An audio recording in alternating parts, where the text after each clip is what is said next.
திமுக இளைஞரணி நிர்வாகியான திரு உமா மகேஸ்வரன் பெரிய மிரட்டல் ஒன்று விடுத்திருக்கிறாரு தலைவர் தளபதி விஜய் அவர்களுக்கு. அதாவது திருவள்ளூர் மாவட்டத்துக்குள்ள காலே வைக்க முடியாது அப்படின்ற அளவுக்கு ஒரு மிரட்டல் விடுத்திருக்கிறாரு. தவறாக எங்கள் தலைவர் அவர்களை தொடர்ந்து பேசிக் கொண்டிருந்தால் திருவள்ளூர் மாவட்டத்திலும் உங்களை கால் வைக்க விட மாட்டோம். பரவாயில்ல, இருக்கட்டும். திமுக அது ஒன்றும் புதிதல்ல.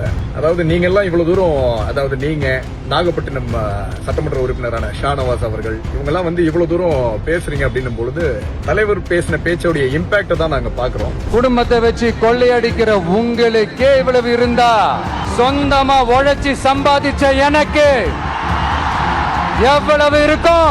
நம்ம மீனவர்கள் படுற இந்த கஷ்டத்தை எல்லாம் பார்த்து ஒரு பெருசா ஒரு கடிதம் ஒண்ணு எழுதிட்டு அதுக்கப்புறம் கப்சிப்னு சைலண்டா போறதுக்கு நாம ஒண்ணு இந்த கபட நாடக திமுக அரசும் கிடையாது. நாங்கெல்லாம் களத்துல இறங்கி அந்த கூட்டத்தை கண்ணால பார்த்திருக்கிறோம். தலைவர் மேல, தளபதி மேல வைத்துக் கொண்டிருக்கும் அன்பு எந்த அளவுக்கு இருக்குன்றத நீங்க ஒரே ஒரு வாட்டி ஏதாவது முடிஞ்சா மாஸ்க் போட்டு மார்வேஷத்திலே அதை பார்த்துட்டு போங்க. அப்படி ஒரு தடவை அவருடைய பிரச்சாரத்தை பாத்தீங்கன்னா அடுத்தது இந்த மாதிரி மிரட்டல்லாம் விட மாட்டீங்க.